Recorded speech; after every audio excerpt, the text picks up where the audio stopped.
Hello student, हम political part का first chapter यहाँ कर रहे हैं।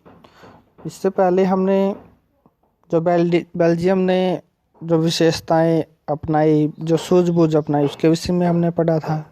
लेबनान की समस्या के विषय में हमने पढ़ा था। उसके बाद हम जो सत्ता की साझेदारी के जो अनेक रूप हैं, चाहे वो भारत है, सत्ता की साझेदारी के जो हमने बेल्जियम में जो अनेक रूप देखे, उसकी बात हम यहाँ करेंगे। जो दुनिया के विभिन्न देश हैं उनके बीच किस किस तरह के जो सत्ता के साझेदारी के रूप हमें देखने को मिलते हैं, हम उनके विषय में यहाँ बात करते हैं। अब आगे जिनकी यहाँ बात की गई है कि राजनीतिक सत्ता का बंटवारा नहीं किया जा सकता, इस धारणा के विरुद्ध सत्ता की साझेदारी का विचार सामने आया था। अगर ऐसा कहते हैं तो फिर ये तो बहुत बड़ी गलत बात है कि राजनीतिक सत्ता का बंटवारा नहीं हो सकता। नहीं होगा तो गहराई जैसी स्थितियाँ होंगी। तो लंबे समय से यही मान्यता चली आ रही थी कि सरकार की सारी शक्तियाँ एक व्यक्ति या किसी खास स्थान पर रहने वाले व्यक्ति समूह के हाथों में रहनी चाहिए। अगर एक व्यक्ति के हाथों में सारी शक्तियाँ होंगी तो वो तो निरंकुश हो जाएगा। तो अगर फैसले लेने की शक्ति बिखर गई तो तुरंत फैसले लेना और उन्हें लागू करना संभव नहीं होगा। ये बात भी सही है, लेकिन लोकतंत्र का एक बुनियादी सिद्धांत है, जनता ही सारी राजनीतिक शक्ति का स्रोत है और इसमें लोग सब शासन की संस्थाओं के माध्यम से अपना शासन चलाते हैं, क्योंकि वो उन्हीं का चयन करते हैं वोट के आधार पे। और शक्ति वही शक्ति है। शक्ति कौन सी है? वोट की शक्ति है। जब चाहे उन्हें शासन में बदल सकते हैं। 5 साल उसका समय है। एक अच्छे लोकतांत्रिक शासन में समाज के विभिन्न समूह और उनके विचारों को उचित सम्मान दिया और सार्वजनिक नीतियाँ तय करने में सबकी बातें शामिल हो, इसलिए उसी लोकतांत्रिक शासन को अच्छा माना जाता है जिसमें ज़्यादा से ज़्यादा नागरिकों को राजनीतिक सत्ता में हिस्सेदार बनाया जाए। और राजनीतिक सत्ता में किस प्रकार हिस्सेदार है? क्योंकि लोगों में से ही शासक चुनकर जाते हैं और वो उनका प्रतिनिधि करते हैं, उनकी आवाज़ को उठाते हैं, उनकी मांग को उठाते हैं संसद के अंदर। और ये नहीं उठाते हैं तो उनके पास जाते हैं आवाज़ उठाने के लिए, कानून बनाने के लिए। वो बात यहाँ पे है। तो यहाँ एक आपको कार्टून भी दिखाई देता है। ये व्लादिमीर पुतिन की बात है जो रूस के राष्ट्रपति हैं इसमें, और ये जॉर्ज बुश हैं जो अमेरिका के राष्ट्रपति थे। क्योंकि इन देशों के जो राष्ट्रपति हैं सारी शक्तियाँ और पावर उसी के हाथों में केंद्रित हैं, वही सारे निर्णय लेते हैं देश के लिए और वही लागू होते हैं। हमारे देश में ठीक है, शक्तियाँ तो राष्ट्रपति के पास हैं, लेकिन वो उनका इस्तेमाल नहीं कर सकते, क्योंकि उनकी शक्तियों का इस्तेमाल है हमारे देश का मंत्रिमंडल करता है। ये बात यहाँ रखी गई है। यहाँ फिर बात करता है कि शासन के विभिन्न अंग है विधानपालिका, कार्यपालिका और न्यायपालिका। इनके बीच सत्ता का बंटवारा रहता है। इसे हम सत्ता का अक्षैतिज वितरण कहेंगे। सत्ता का अक्षैतिज वितरण क्या है? विधानपालिका, कार्यपालिका और न्यायपालिका के आधार पर जो बंटवारा है उसे सरकार के अंग एक ही स्तर पर रहकर अपनी अपनी शक्ति का उपयोग करते हैं। ऐसे बंटवारे में सुनिश्चित हो जाता है कोई एक अंग सत्ता का सीमित उपयोग नहीं कर सकता, तो उस पर नियंत्रण नहीं कर सकता, क्योंकि विधानपालिका कार्यपालिका पर नियंत्रण नहीं कर सकती, कार्यपालिका न्यायपालिका पर नियंत्रण नहीं कर सकती। तो ये बातें यहाँ पे एक दूसरे पर अंकुश रखते हैं। इससे विभिन्न संस्थाओं के बीच सत्ता का संतुलन बनता है। तो ये बातें यहाँ पे हैं, क्योंकि जहाँ हम बात करें तो विधानपालिका कार्यपालिका का निर्माण करती है और कार्यपालिका और विधानपालिका दोनों मिलकर न्यायपालिका का निर्माण करती हैं और न्यायपालिका इन दोनों पर अपना नियंत्रण करती है। फिर सरकार के विभिन्न सत्र हैं, वो थे शासन के अंग। कहीं आप सरकार के अंग सत्र हैं उसमें जोड़ दो। अंग है विधानपालिका, कार्यपालिका, न्यायपालिका। सत्र हैं केंद्र सरकार, राज्य सरकार और स्थानीय सत्र की सरकार है। तो वो यहाँ पे हैं।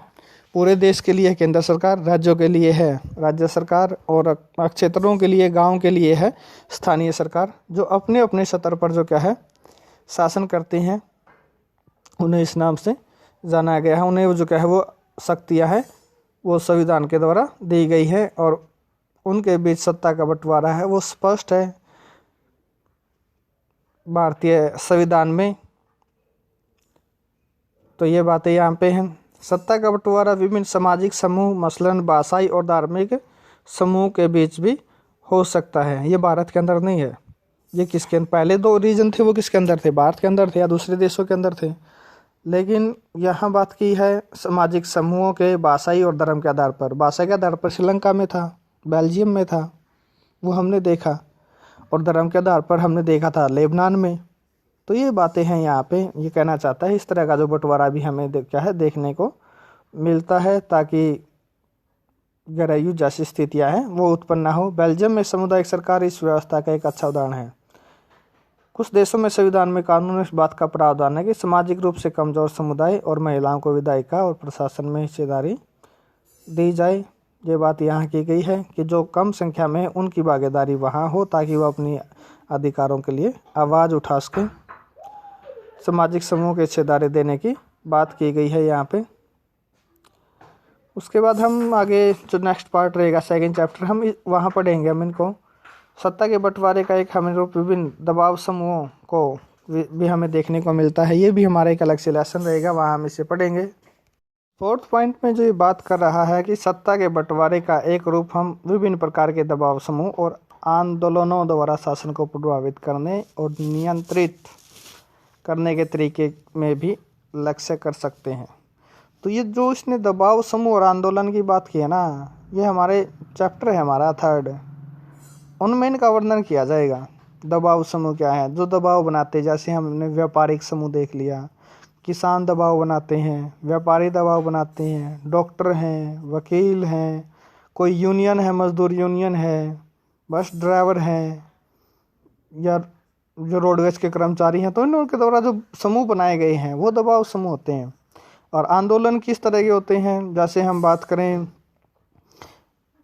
किसी भी शासन व्यवस्था को उखाड़ फेंकना है, जैसे हमने क्रांतियाँ देखी थी, 1789 क्रांति है। तो इस तरह की जो क्रांतियाँ हैं, तो वो क्या है, एक तरह का उन्होंने क्रांति का रूप दिया है। लेकिन उसी तरह का जो स्वरूप है, जब ज़्यादा संख्या में लोग अपने अधिकारों के लिए इकट्ठे होते हैं, वो एक तरह से आंदोलन होते हैं। वो आंदोलन है वो पूरे देश के लिए होता है, एक समूह के लिए नहीं होता, एक राज्य के लिए नहीं होता। वो उस तरह के आंदोलन होते हैं जिनकी बात करना चाहता है यहाँ पे। तो यहाँ बात करें, लोकतंत्र में लोगों के सामने सत्ता के दावेदारों के बीच चुनाव का विकल्प उपलब्ध रहना चाहिए। कि पार्टियों का चुनना है, शासकों को चुनना है, तो उसके लिए लोकतंत्र के अंदर जो क्या है, एक तो ज़्यादा पार्टियाँ होनी चाहिए कि लोगों को विकल्प के तौर पे मिले कि किस सदस्यों को चुनना चाहते हैं, किस पार्टी के सदस्यों को। ऐसे नहीं कि 2 ही पार्टियाँ हों जैसे हमने जर्मनी की देखी थी। ऐसा नहीं कि चाइना की तरह की पार्टी हो कि लोग वोट डालें या ना डालें, फिर क्या मतलब है फिर वोट के अधिकार का। वो डालेंगे तो ना डालेंगे तो सदस्य वहाँ से उम्मीदवार खड़े होने हैं, कोई एक व्यक्ति ना वोट डालने जाएगा तो तब भी जीत जाएंगे। 2 ही पार्टियाँ हैं, 2 ही पार्टियों के उम्मीदवार हैं, तो उनमें से चाहे एक हारे या जीते, लेकिन फिर भी तो 2 मिलकर सरकार चला सकती हैं पार्टियाँ। तो बातें यहाँ पे, हालांकि हमारे देश में भी ऐसा है, लेकिन हमारे यहाँ देश में भी क्या हम देखते हैं, गठबंधन सरकार को देखते हैं कि एक पार्टी को तो स्पष्ट बहुमत नहीं मिला। तो हमारे देश पे भी क्या है, 3 तरह के मोर्चे बने हुए हैं, यूपीए, एनडीए, लेफ्ट वाम। वो बात यहाँ कहना चाहता है। राजनीतिक दलों का चैप्टर पढ़ेंगे हम आगे, तो वहाँ उनका वर्णन होगा।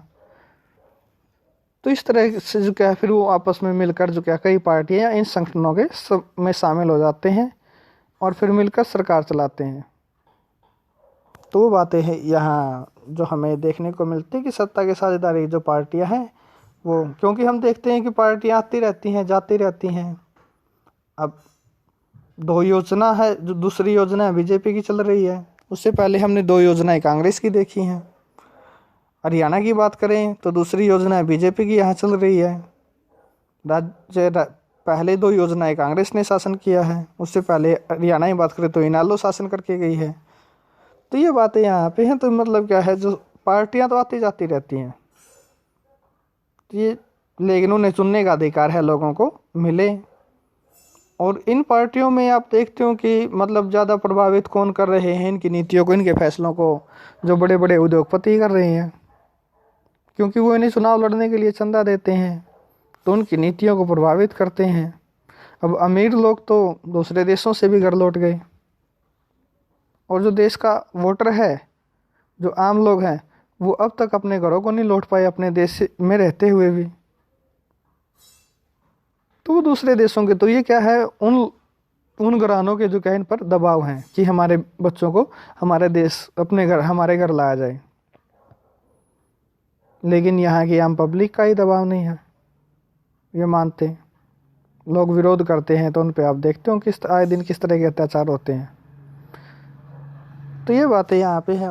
अब वो बातें यहाँ पे वोटर सड़कों पे हैं और राजनेता बड़ी बड़ी बंगलों और बड़ी बड़ी गाड़ियों के अंदर हैं। तो ये बात यहाँ पे है। इस सारी बातों का आप यहाँ समझ जाओगे कि लोकतंत्र वास्तव में वो लोकतंत्र नहीं रहा जो लोगों के अधिकारों के लिए। आज के नेता वो नेता नहीं हैं जो पहले के नेता थे। आज तो अपने ही घर, अपने ही कारोबार को आगे बढ़ाने के लिए, देश को आगे बढ़ाने के लिए नहीं है। तो आज हमारे देश की ऐसी स्थिति है, ऐसी विडंबना, ऐसे हालात हो चुके हैं जो शायद कभी नहीं सुधरेंगे। मैं नहीं मानता कभी सुधरेंगे ऐसा। चलो छोड़ो, वो देश की समस्या है, लेकिन फिर भी उस समस्या को हम समझ सकते हैं। इतनी ही एक अच्छी सहनशीलता हमारे अंदर बनी रहे तो वो बेहतर है। तो हमारा ये चैप्टर यहाँ कंप्लीट हो जाता है। पहला चैप्टर कंप्लीट हो जाता है। आगे फिर आने वाले जो होंगे हम उसमें दूसरे चैप्टर के विषय में बात करेंगे। तब तक आपका धन्यवाद यहाँ पे।